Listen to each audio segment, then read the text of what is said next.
Hello, I'm Ros Childs. Welcome to this national edition of ABC News.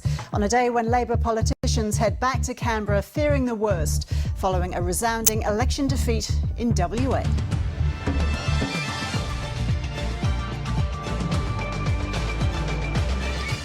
Poll defeat in the West and the blame game over the Obeid scandal in the East. Federal Labor in turmoil. Gerard Baden Clay faces a Brisbane court charged with murdering his wife.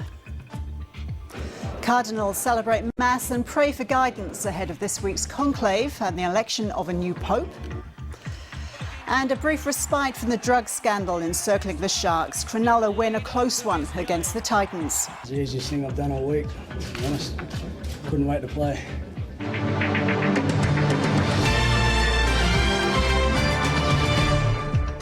It may be a public holiday in Canberra today, but there's no rest for federal politicians. Labor MPs are particularly nervous after the weekend vote in Western Australia confirms recent polling and their prospects for September's federal election. With more, here's political correspondent Greg Jennett. So, Greg, how gloomy is the mood after the WA election result? Well, Ros, no one in federal Labor nor anyone in West Australian Labor had been expecting anything other than defeat at the weekend. But actually seeing the primary vote dive into the low 30s and watching 7 state MPs get swept away. Thank you, Greg. Thanks, Ros. Federal Labor is faring little better on the East Coast in New South Wales. That's largely due to the corruption scandal engulfing the previous Labor state government. 2 former premiers are blaming each other for the rise of power broker Eddie Obeid. Mr Obeid is at the centre of a corruption inquiry amid allegations he made tens of millions of dollars from a mining deal. Bob Carr has told Four Corners that Morris Yemmer should be blamed for the major influence Mr Obeid had over the government. As a Member of Parliament, during his parliamentary career, Eddie Obeid loomed large over Labor. And you can see the full story on Four Corners tonight at 8:30 on ABC1. The West Australian election was the last major ballot to be held before September's federal election, and that means opinion polls will fill the 6-month gap, starting with tomorrow's news poll. But does the media's coverage of the polls actually influence how people vote? James Glenday takes a look at whether polls can become a self-fulfilling prophecy. Gerard Baden Clay is facing a committal hearing today on charges of murdering his wife. Alison Baden Clay's body was found on the banks of a creek in Brisbane's west 10 days after she disappeared in April last year. With more, here's reporter John Taylor outside court in Brisbane. So, John, what's happened so far? Good afternoon, Ros. The prosecution has said that it has a circumstantial case against. The Cardinals who'll be voting for next Pope have been celebrating Mass at their respective churches in Rome. Australia's most senior Catholic, Cardinal George Pell, asked Christians around the world to pray the conclave would get it right. In a working-class district on the outskirts of Rome, Archbishop Pell celebrated Mass at the church assigned to him when he was made a cardinal a decade ago.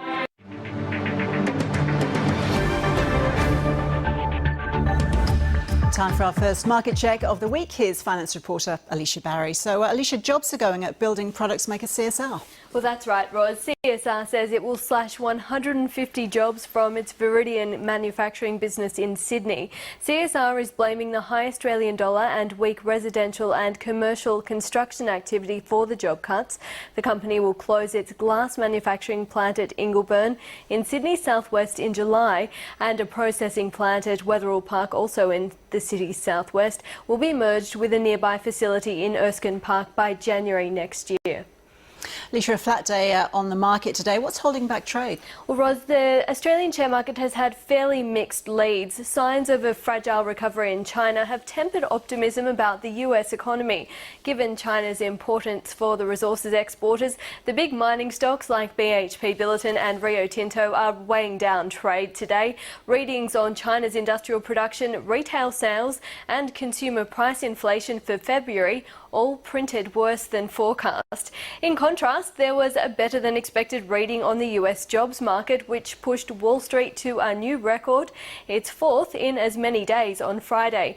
236,000 jobs were created in February, bringing the country's unemployment rate down to 7.7%, its lowest level since December 2008.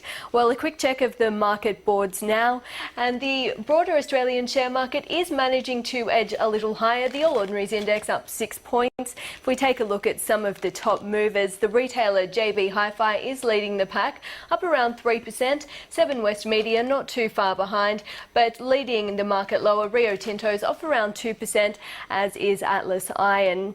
On to the US, and as I mentioned, the Dow Jones Industrial Average edged up to a new record on Friday. The broader S&P 500 index added 7 points, closing near an all-time high.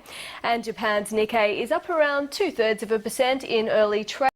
Hong Kong's Hang Seng is set to open higher, and New Zealand's market has added just 1 point. On to currencies now, and the Australian dollar has been falling against the greenback after that better than expected jobs reading out of the US, down to 102.15 US cents, Ros. Great. The Cronulla Sharks secured an emotional victory last night in their first match since doping allegations at the club intensified last week. With more on that and other round one NRL action, Grandstand's Craig Norenbergs is with me in the studio. Hi, Craig. Hey, Rob. So a win for the Sharks, but troubles continue.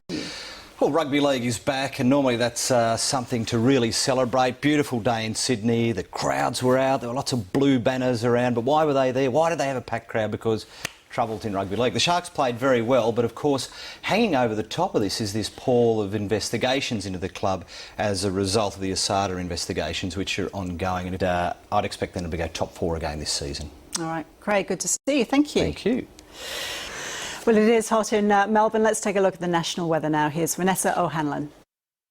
Cloud across the north is associated with the monsoonal trough that's becoming more active. We're seeing rain right across the northern tropics, and a low pressure system has the potential to move into the Gulf of Carpentaria. By midweek, it might even develop into a cyclone. As for Cyclone Sandra, it's moving well towards the Solomon Islands, causing flooding and also very strong winds. For the rest of the country, we've got very hot weather down in the southeast, still with the high pressure system and a trough, and also another frontal system is making its way through Western Australia, causing showers, but it is being blocked by the high pressure system, so therefore won't make a change for the southeast until Wednesday afternoon. In Brisbane today, 28 degrees with showers, possible shower for Sydney, 27, and a partly cloudy day in Canberra, 29 degrees. Very hot in Melbourne, 36, Hobart 22, and in Adelaide a top of 37 degrees, the 10th time over 30 in a row. 24 degrees with showers in Perth and afternoon storms in Darwin, 32 degrees. For tomorrow, we'll continue to see those heavy rainfalls about the tropics,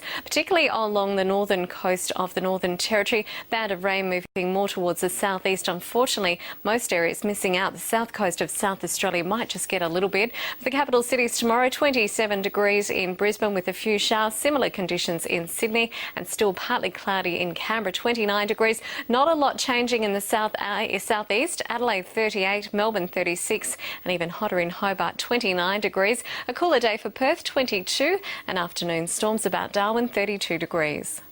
Thanks, Vanessa. Well, that's the news for now. Scott Bevan will have all the latest throughout the afternoon on ABC News 24. Our next full bulletin on ABC One is at 5:30 p.m. That's with James McHale. And don't forget, there's news whenever you want it at abc.net.au/news. I'm Ros Childs. Have a great afternoon.